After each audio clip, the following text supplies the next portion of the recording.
હરામની કમાણી કરવાનો કેવો અંજામ આવે છે ને એ જોઈ લ્યો. ગુજરાતના અમદાવાદ નામના શહેરમાં મેડિકલ સ્ટોર ચલાવનાર રમેશભાઈ શર્મા, તેણે તેમના જીવનની એક હકીકત મને કીધી છે, જે આવા બિઝનેસમેન સાથે જોડાયેલા વાંચકોની આંખો ખોલી શકે છે. એમાં રમેશભાઈ કહે છે કે મારો મેડિકલ સ્ટોર ખૂબ જ સારી રીતે ચાલતો હતો અને મારી આર્થિક સ્થિતિ પણ ઘણી સારી હતી. મારી કમાણી સાથે મેં જમીન અને કેટલાક પ્લોટ ખરીદ્યા અને મારા મેડિકલ સ્ટોરની સાથે ક્લિનિક પ્રયોગશાળા પણ ખોલી હતી મેં. અને હા, હું અત્યારે સહેજ પણ ખોટું નહીં બોલું. હું ખૂબ જ લોભી પ્રકારનો માણસ હતો, કારણ કે મેડિકલ ક્ષેત્રે ડબલ નહીં પણ ઘણી કમાણી કરી લીધી હતી મેં. કદાચ મોટા ભાગના લોકો જાણતા નહીં હોય કે મેડિકલ વ્યવસાયમાં 10 રૂપિયામાં આવતી દવા સરળતાથી 70 કે 80 રૂપિયામાં વેચાય છે અત્યારે. પરંતુ જો કોઈએ મને ક્યારેય 2 રૂપિયા પણ ઘટાડવાનું કહ્યું હતું ને, તો હું ગ્રાહકને સીધી ના પાડી દેતો. ઠીક છે કે હું દરેકની વાત નથી કરતો અત્યારે, ફક્ત મારી જ વાત કરી રહ્યો છું. એમાં થયું એવું હતું કે વર્ષ 2008માં એક વૃદ્ધ માણસ ઉનાળા દરમિયાન મારા સ્ટોર ઉપર આવ્યો. તેણે મને ડોક્ટરની પ્રિસ્ક્રિપ્શન આપી. મેં દવા વાંચી અને બહાર કાઢી તો તે દવાનું બિલ 560 રૂપિયા થઈ ગયું હતું. પણ વૃદ્ધ માણસ પૈસાનું વિચારતો હતો. તેણે તેના બધા ખિસ્સા ખાલી કર્યા, પરંતુ તેની પાસે કુલ 180 રૂપિયા જ હતા. હું તે સમયે ખૂબ જ ગુસ્સે હતો, કારણ કે મારે તે વૃદ્ધ વ્યક્તિની દવા લેવા માટે ઘણો સમય લેવો પડ્યો હતો અને તેનાથી ઉપર તેની પાસે પૈસા પણ નહોતા. એટલે મને વધુ ગુસ્સો આવ્યો હતો. વૃદ્ધ માણસ દવા લેવાનો ઇનકાર પણ કરી શક્યો નહીં. કદાચ તેને દવાઓની તીવ્ર જરૂર હતી ત્યારે.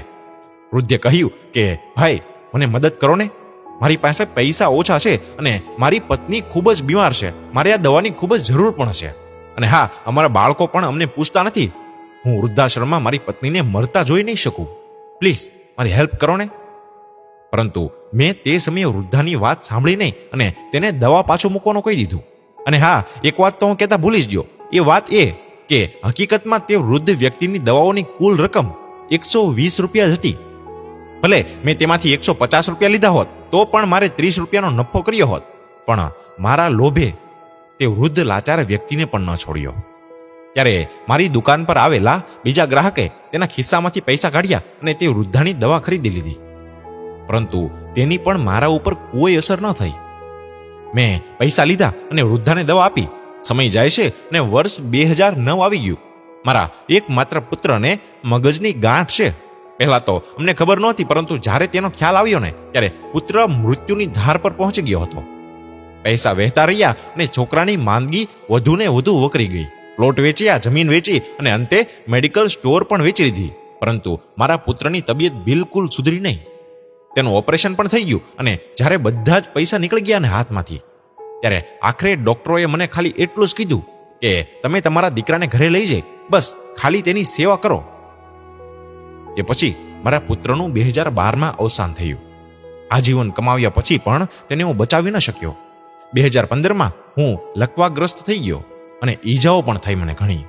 આજે જ્યારે મારી દવા આવે ને, ત્યારે તે દવાઓ પર ખર્ચવામાં આવેલા પૈસા મને ડંખ મારી દેશે, કારણ કે હું તે દવાઓની વાસ્તવિક કિંમત જાણું છું. એમાં એક દિવસ હું મેડિકલ સ્ટોર ઉપર કેટલીક દવાઓ લેવા ગયો હતો અને 100 રૂપિયાનું ઇન્જેક્શન મને 700 રૂપિયામાં આપ્યું હતું. પરંતુ તે સમયે મારા ખિસ્સામાં ફક્ત 500 રૂપિયા જ હતા અને મારે ઇન્જેક્શન વિના જ મેડિકલ સ્ટોર પરથી પાછું આવવું પડ્યું હતું. અને હા, તે સમયે મને તે વૃદ્ધ વ્યક્તિની ખૂબ જ યાદ આવી હતી. ત્યાર પછી હું શાંતિથી મારા ઘરે પાછો આવી ગયો. અને લોકોને હું એટલું જ કહેવા માંગુ છું કે આપણે બધા કમાવા જ બેઠા છીએ તે ઠીક છે, કારણ કે દરેકનું પેટ છે. પરંતુ કાયદેસર કમાઈ, પ્રામાણિકપણે કમાઈ, નબળા સહાયકોને લૂંટીને પૈસા કમાવો ને, એ કઈ સારી વાત નથી.